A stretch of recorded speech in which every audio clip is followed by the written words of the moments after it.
Di tahun 2002 itu ada sinetron televisi yang sangat menarik, meskipun ditampilkan dalam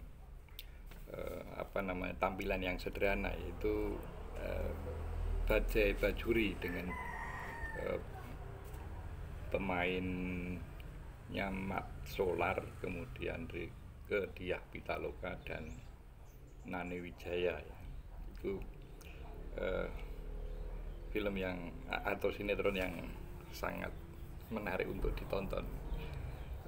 Yang ingin saya singgung di sini adalah seorang Rieke Diah Pitaloka yang eh, kebetulan adalah seorang politisi di Senayan dari partai PDIP, meskipun dia juga pernah menjadi anggota partai PKB ya.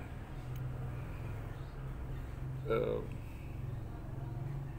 Bayangan tentang Rieke Diah Pitaloka ketika membintangi sinetron Bajai Bajuri itu akan hilang seketika ketika kita melihat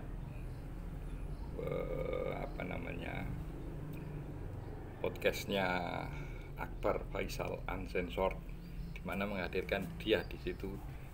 Ternyata uh, seorang Rieke Diah Pitaloka ini adalah, menurut saya, adalah wanita yang luar biasa ya, yang uh, antara visi kemudian perjuangan dia di parlemen itu menurut saya begitu menyatu ya.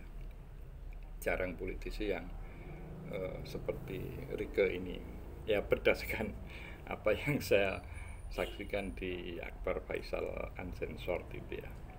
Silahkan nanti Anda simak sendiri bagaimana uh, profil dari Rieke Diah Pitaloka di kanalnya Akbar Faisal Uncensored.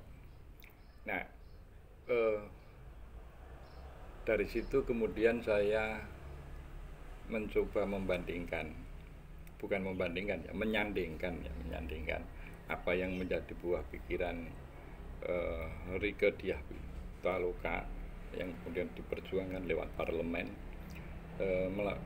Ada satu ide yang dituangkan Rieke di bukunya yang sebetulnya itu merupakan disertasi Rieke ya. Jadi Rieke ini ternyata juga uh, seorang intelektual yang handal begitu ya. Kuliah di universitas yang sangat bergengsi di Indonesia, yaitu Universitas Indonesia. Ya, disertasinya adalah kekerasan simbolik negara. Nah, saya membayangkan kalau buku itu kemudian disandingkan dengan buku yang dikarang oleh Prabowo, yaitu Paradoks Indonesia, saya kira ini akan menjadi duet yang sangat hebat untuk perjalanan bangsa ke depan. Artinya menyandingkan buku ya tidak sekedar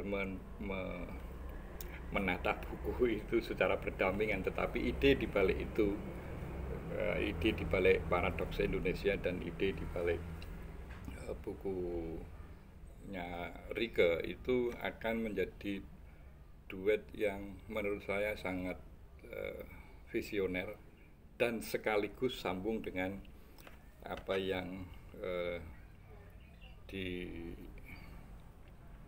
diwanti-wantikan oleh para pendiri bangsa. Ya, untuk lebih detailnya silahkan baca sendiri-sendiri, karena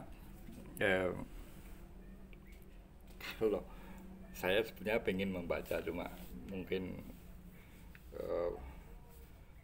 kedua buku itu unreachable dari sisi harga, sehingga kalau misalnya ada yang mau meminjami buku itu kepada saya, ya saya akan sangat berterima kasih dan saya ingin membaca, meskipun ya itu tebal ya. Tapi pikiran curahan pikiran dua orang ini itu akan menjadi, bayangan saya akan menjadi satu duet yang menurut saya istimewa kalau itu betul-betul terjadi di dataran kebijakan publik. Karena ya ini yang saya merasa sebetulnya kecewa ketika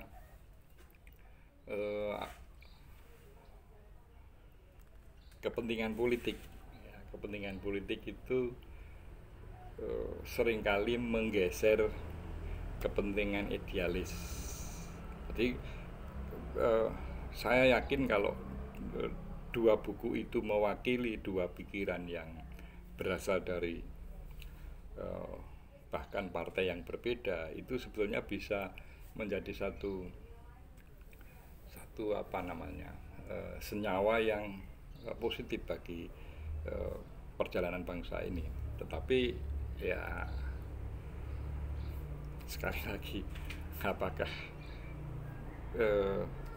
pragmatisme politik itu kemudian menghalangi kedua ide itu untuk bertemu dalam satu irama yang disebut kebijakan publik.